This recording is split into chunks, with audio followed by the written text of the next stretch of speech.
My golden child sister set her wedding on the exact same day as mine. That sentence cut through the table like glass shattering under pressure. Our parents laughed first like it was clever, not cruel. The candles flickered, catching the gold in her hair. I kept my hand still, tracing the rim of my water glass. "You're fine with that, right?"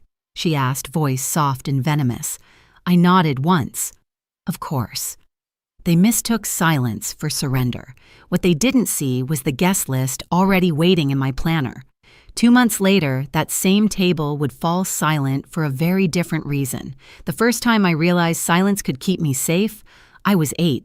Sienna, my sister, stood on the front steps, her dress catching the morning light while Mom fussed with her hair for a local ad shoot.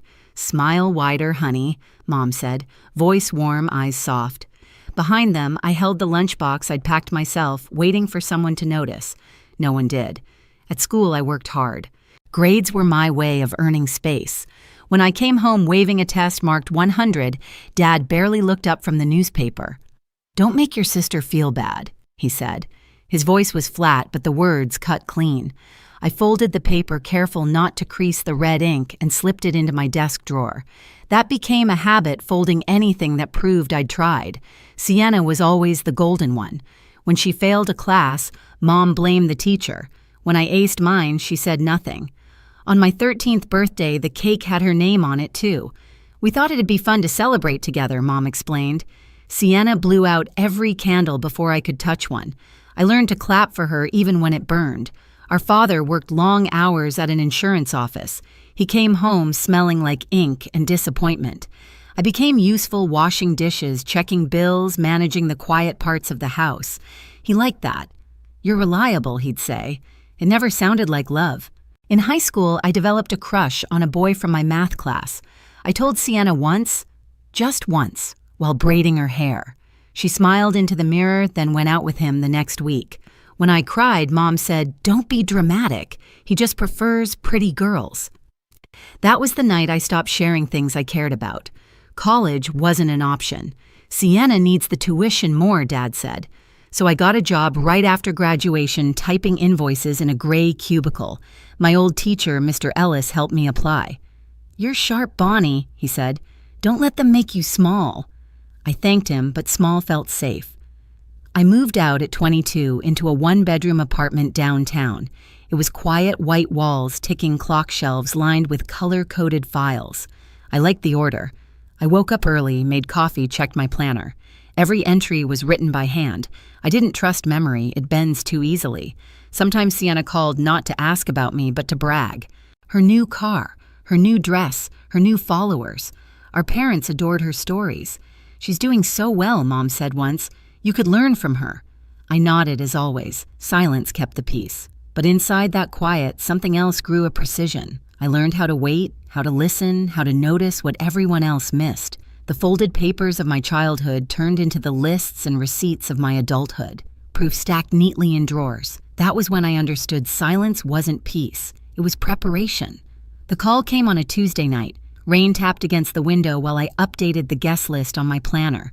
The screen lit up Sienna. I almost didn't answer. "Hey," she said, her tone too bright. "So, funny thing, my wedding date just got confirmed. It's the same day as yours." For a second, all I heard was the clock.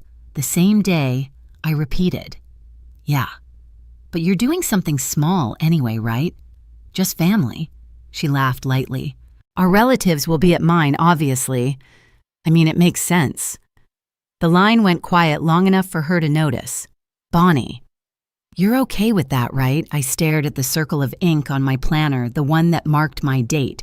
The pen was still in my hand, its tip pressed into the paper until the mark deepened, bled a little. "Yes," I said finally. "I'm okay with it." When the call ended, I sat in the dark for a long time. The only sound was the rain. My reflection in the window looked calm, almost detached, but my hand had gone cold. Later that night, Mom called. "Your sister's venue is much bigger," she said cheerfully. "Everyone will be there. You can do yours quiet, maybe after theirs ends." Dad chimed in from the background. "Be supportive, Bonnie. It's her big day." "Of course," I said again. The same 2 words. When the line cut, I flipped open my planner. 2 identical circles glowed under the desk lamp, hers and mine. I wrote one small note beside mine, confirmed. Do not move. They would call it coincidence. They would say I didn't mind. But I knew better. They'd spent years teaching me to stay small, stay silent, stay in the shadows. This time, I would stay right where I was, under the same light they thought belonged only to her. The morning after that call, I woke up before the alarm. The apartment was gray and still the kind of quiet that sounds like waiting. Steam from my coffee fogged the window, blurring the skyline of Chicago.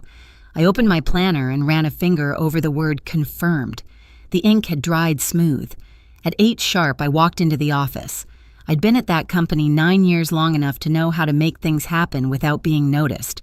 While the others chatted about their weekend plans, I opened the HR portal and began drafting an internal memo. Invitation to the Carter Reed wedding formal attendance requested. I didn't send it yet. I just saved it as a draft, my cursor blinking like a heartbeat. By noon, I had called the event coordinator. Yes, I said we'll keep the same date. She hesitated. Are you sure? The other family? I'm sure, I interrupted gently. But we'll need the grand ballroom instead, of course, Ms. Reed. That night I told Liam, my fiancé, about the call. He was quiet for a long time, then asked, You're really not changing it, no.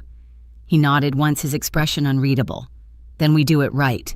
Proper guest list, proper lighting, proper sound. I smiled faintly. Proper silence. The following week unfolded like a montage no one saw. Click.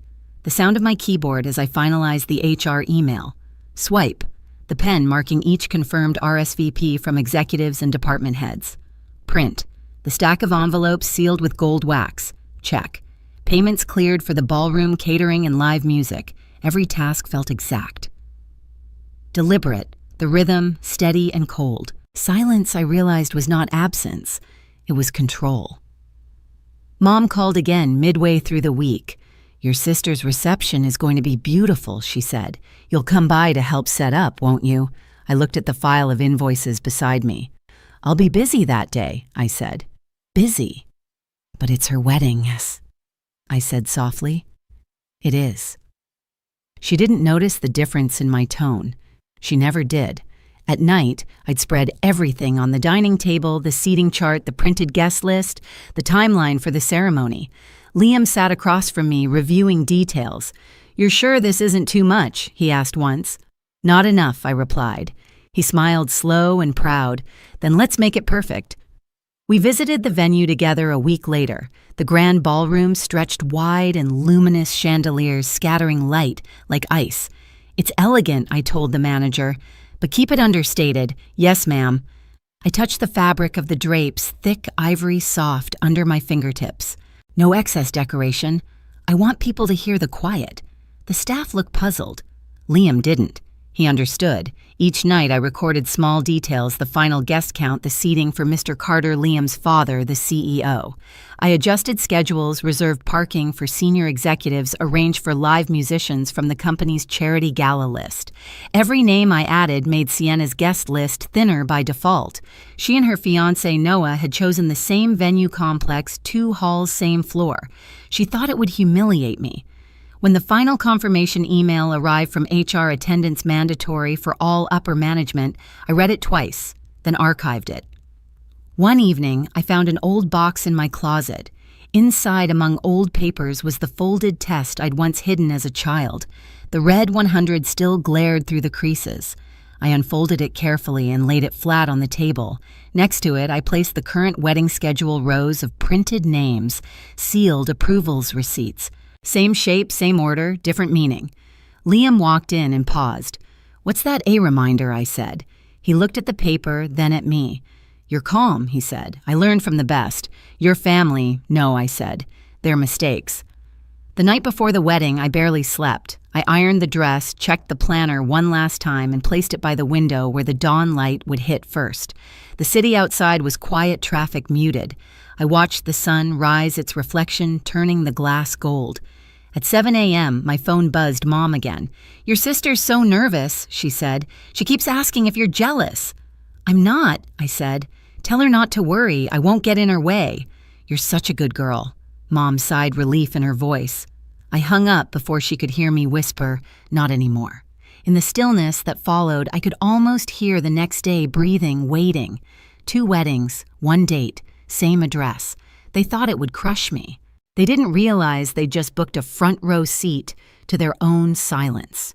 The air that morning felt heavier than usual, almost metallic, the kind of quiet that comes before a storm, calm but charged. I arrived early, the hem of my dress brushing against the marble floor of the hotel lobby. Staff hurried past with bouquets and trays of champagne, 2 signs at the entrance reading, Ballroom A, Reed Carter, Wedding. Ballroom, B. Sienna and Noah. Same day, same building, 2 versions of the truth. Our ceremony began at noon.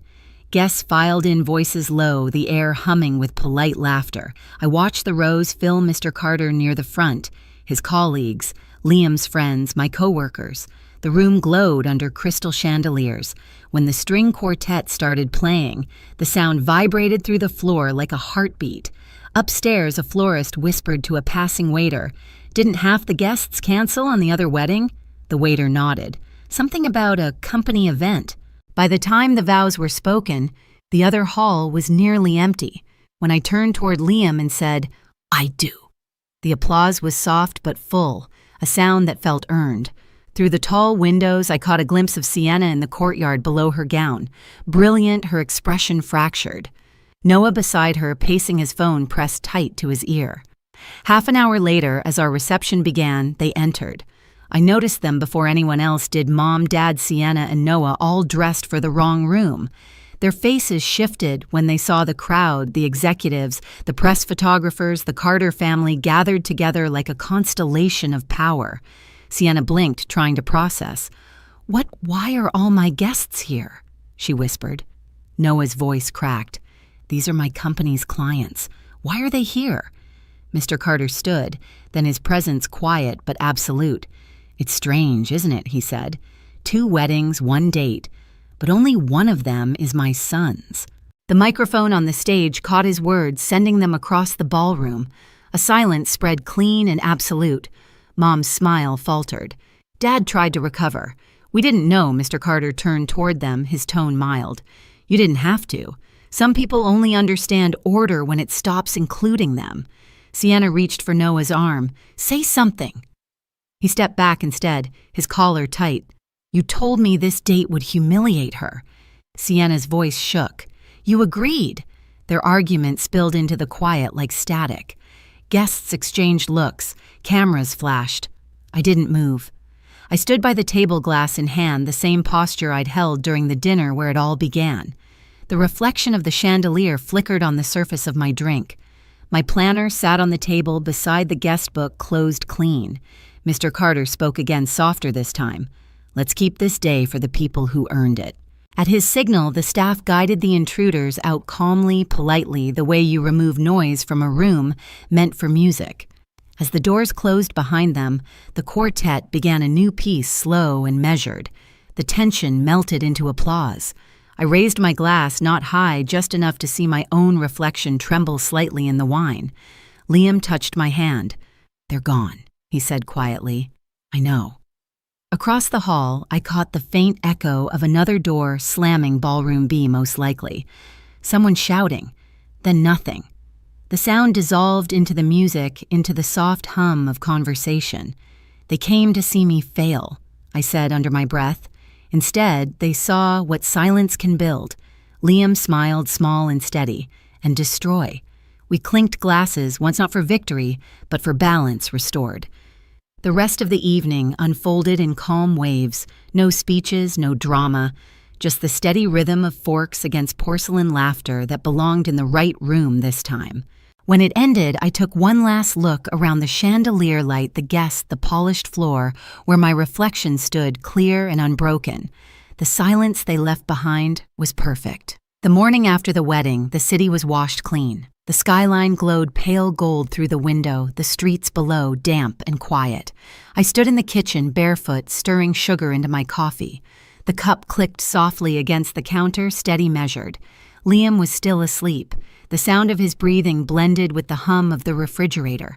On the dining table lay my planner, closed now, its pages slightly warped from overuse. Beside it, our marriage certificate rested flat under the morning light. The seal caught a shimmer the same color as the ink I'd used to circle that date months ago. For years, I had folded proof of myself small enough to hide in drawers, grades, receipts, unspoken things. Yesterday, I finally unfolded them all. No confrontation, no raised voices. Just a quiet line drawn straight through everything that used to hurt. I thought of Sienna. Maybe she woke to silence, too. An empty inbox, an unanswered call, the sound of her own reflection cracking. Maybe our parents sat in their house still trying to understand the moment the room stopped clapping for them. I didn't feel joy imagining it, just distance. The kettle whistled softly. I turned it off before it grew loud. Liam entered, hair mussed, eyes half open. "Morning," he said. "Morning," I replied. He leaned against the counter. "You okay?" I nodded. Yes, finally. We didn't talk about the wedding. We didn't need to. It had already done what it needed to end something old, begin something quiet. When he left for work, the apartment settled into a calm rhythm again. I opened the window slightly. The air smelled like rain and bakery bread from the shop downstairs. Somewhere far off, a train moved through the city, its horn low and fading. I sat at the table, opened my planner one last time, and drew a clean line under the final entry, "Reed Carter Wedding Completed." Then I closed it and placed it beside the certificate. The light shifted across both papers, merging them into one soft reflection. Silence this time didn't mean absence. It meant ownership.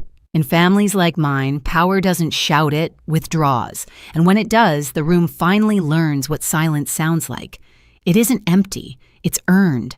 It's the sound of boundaries settling into place of peace, finding its own volume after years of being spoken over. If this story stayed with you, stay for the next one. Every silence hides a reckoning. Every reckoning starts with one quiet act of courage. Subscribe. Keep listening, and let's uncover how calm can become the loudest justice of all. New stories each week where revenge speaks softly.